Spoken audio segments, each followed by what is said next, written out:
Bienvenue à Pépites de français. Le chapeau mystérieux par Pépites de français. Bonjour, je m'appelle Jean et j'ai 15 ans. Je vis dans une grande ville animée où chaque jour est une aventure. J'adore explorer, apprendre de nouvelles choses et surtout partager des histoires avec mes amis. Aujourd'hui, je veux vous raconter une histoire incroyable qui m'est arrivée cet été. Je vis avec ma famille dans un vieil immeuble au cœur de la ville. Nous avons un appartement où il fait bon vivre, même si c'est parfois un peu bruyant à cause de la circulation.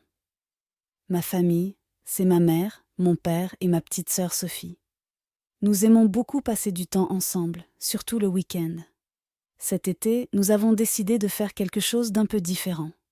Comme nous n'avions pas prévu de partir en vacances, mes parents ont proposé que nous fassions le grand nettoyage du grenier de notre immeuble. Le grenier est plein à craquer de vieilles boîtes et de meubles que personne n'utilise plus. Il y a même des jouets que Sophie et moi utilisions quand nous étions plus jeunes. Un après-midi, pendant que nous triions les affaires, j'ai trouvé une vieille boîte en carton cachée sous une pile de couvertures.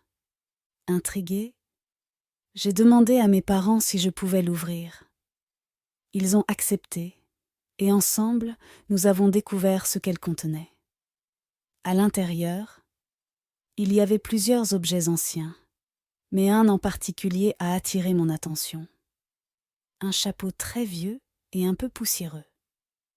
Ce chapeau était grand et orné de rubans colorés. Il avait aussi une grande plume attachée sur le côté. Mon père m'a expliqué que c'était le chapeau de mon arrière-grand-père, qui était connu dans notre famille pour son amour des fêtes et des célébrations. Il portait toujours ce chapeau lors des grandes occasions. Fascinée par ce chapeau, j'ai décidé de le garder. Quelque chose dans ce chapeau semblait spécial, presque magique. Je ne savais pas encore à quel point ce chapeau était unique, mais j'allais bientôt découvrir qu'il ne s'agissait pas d'un simple accessoire.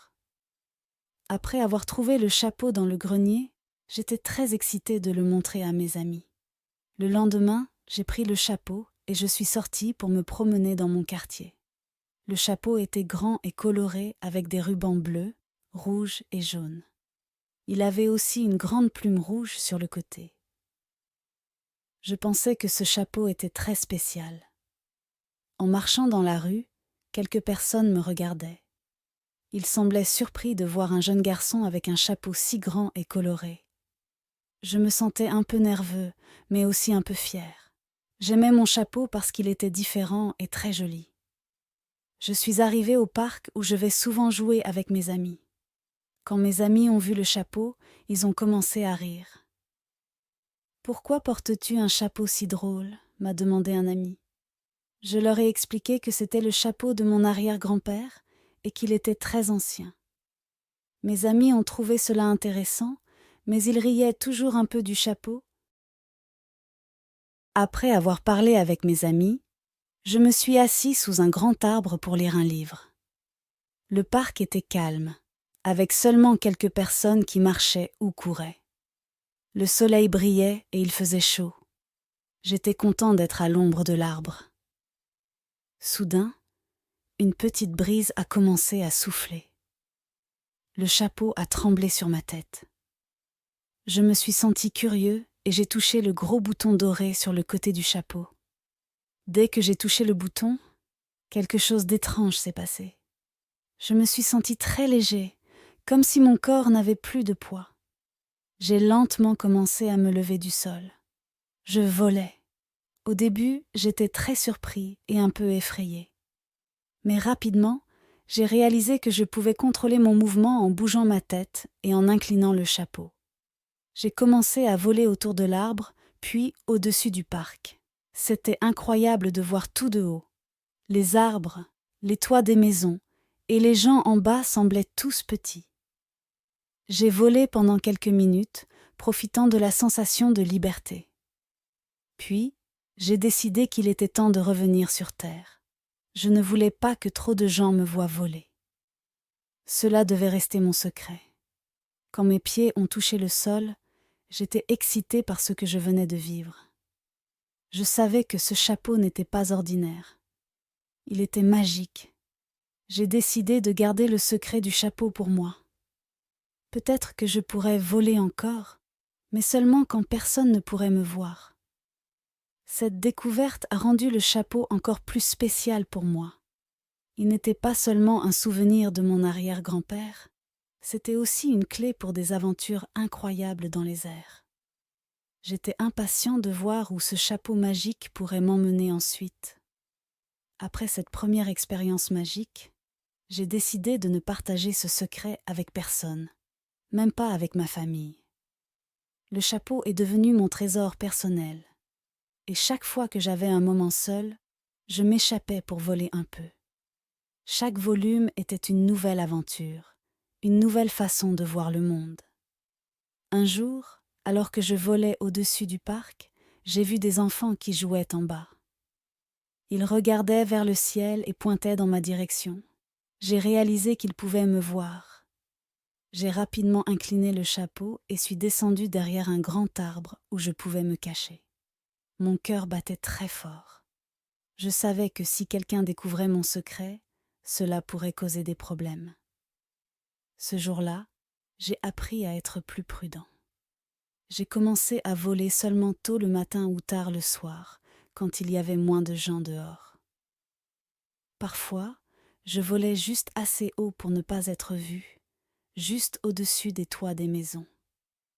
C'était excitant de découvrir la ville sous cet angle unique, surtout pendant que le soleil se levait ou se couchait. Chaque volume me donnait un sentiment de liberté et de joie.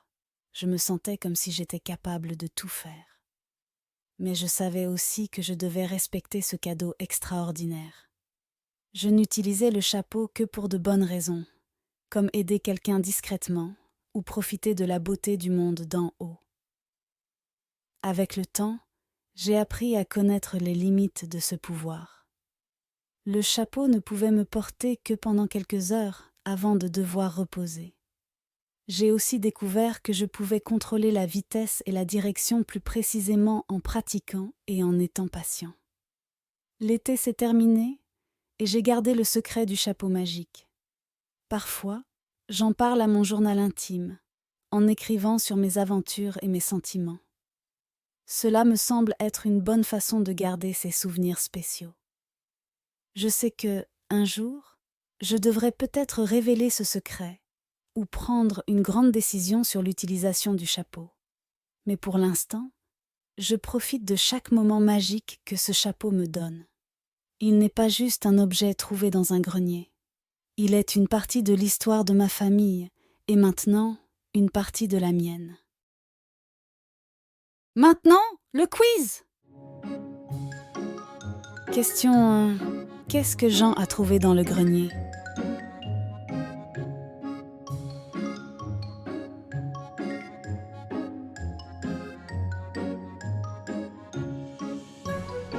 C'est un chapeau vieux. Question 2. Comment Jean s'est-il senti lorsqu'il a commencé à voler?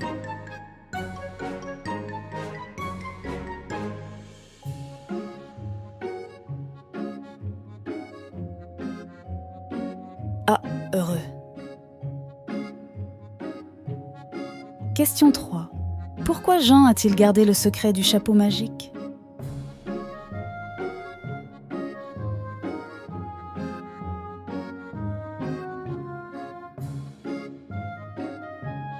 B. Parce qu'il ne voulait pas que quelqu'un découvre sa capacité à voler. Thank you for watching. Don't forget to like and subscribe for more French stories and French learning content.